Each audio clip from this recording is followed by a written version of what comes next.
Hello बच्चों, हमें यहाँ क्वेश्चन गिवन है। कह रहा a current of 0.1 ampere was passed for 2 hours through a solution of cuprocyanide and 0.3745 gram of copper was deposited on cathode.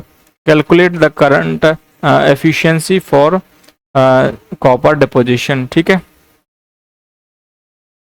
देखो यहाँ पे हमें क्या क्या गिवन है। यहाँ पे हमें आई गिवन है 0.1 एम्पियर और हमें टाइम गिवन है यहाँ पे कितना 2 आवर्स। इसको हम किस में सेकंड में कन्वर्ट कर लेंगे 2 इंटू 3600। 1 आवर में 3600 का होता है सेकेंड्स होते हैं। हाँ तो ये कितना हो जाएगा, ये आ जाएगा 7200। ये हमारे सेकंड हो जाएंगे सिंपली। तो देखो यहाँ पे और क्या गिवन है। देखो हमें फॉर्मूला पता होना चाहिए। क्यूप्रोसाइनाइड का क्या होता है, KCu और Cn का होल ट्वाइस।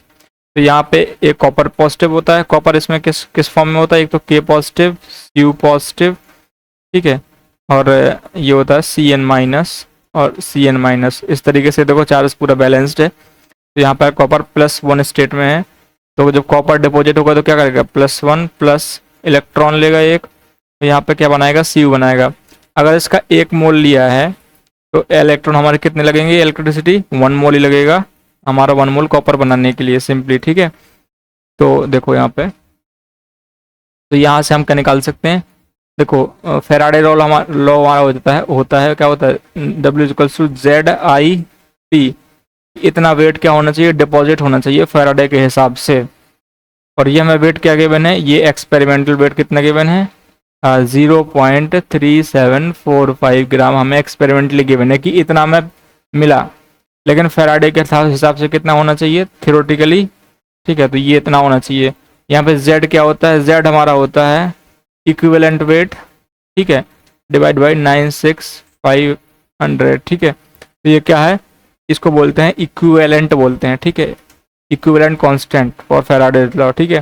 तो ये क्या होता है, इक्विवेलेंट वेट होता है जिसका डिपोजिशन हो रहा है। तो इसका मोलर मास कितना है, 63.5 ग्राम पर मोल। तो इसका इक्विवेलेंट वेट निकालेंगे। तो इक्विवेलेंट वेट हम कैसे निकालते हैं, molar mass divide by valence factor, ठीक है। तो मोलर मास हमारा इसका कितना है 63.5। वैलेंस फैक्टर क्या है, देखो पॉजिटिव जितना चार्ज है इस पे तो 1 आ जाएगा। तो ये क्या हो जाएगा, इतना ग्राम पर इक्विवेलेंट, ठीक है। ये हमारा क्या हो जाएगा, इसका मास हो जाएगा जो ग्राम पर इक्विवेलेंट, ठीक है, इक्विवेलेंट मास।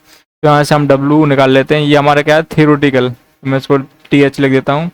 और यहाँ पे क्या हो जाएगा, E/96,500 इंटू आई का वैल्यू क्या है 0.1 इंटू T क्या हो जाएगा 77200, ठीक है।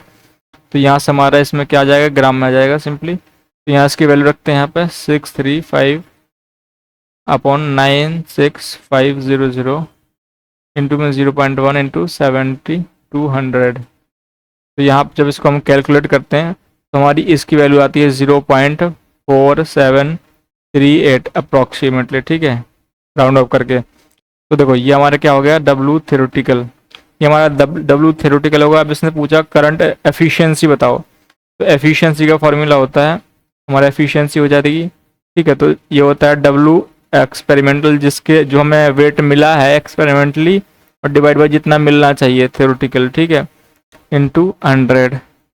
यहाँ पे क्या हो जाएगा, एक्सपेरिमेंटली कितना वेट है 0.3745 अपॉन ये हो जाएगा 0.4738 इंटू 100। तो यहाँ से हमारी जो एफिशिएंसी निकल के आती है वो आती है 79.04%, ठीक है। तो ये कितना हो जाएगा सिंपली 79%, ठीक है, ये क्या हो जाएगा 79% अप्रॉक्सीमेटली। तो यहाँ देखो ये हो जाएगा हमारा 79%। पहला ये ऑप्शन हमारा क्या हो जाएगा, सही आंसर हो जाएगा, बाकी ऑप्शन हमारे गलत हो जाएंगे। तो I hope you understood the concept. Thank you.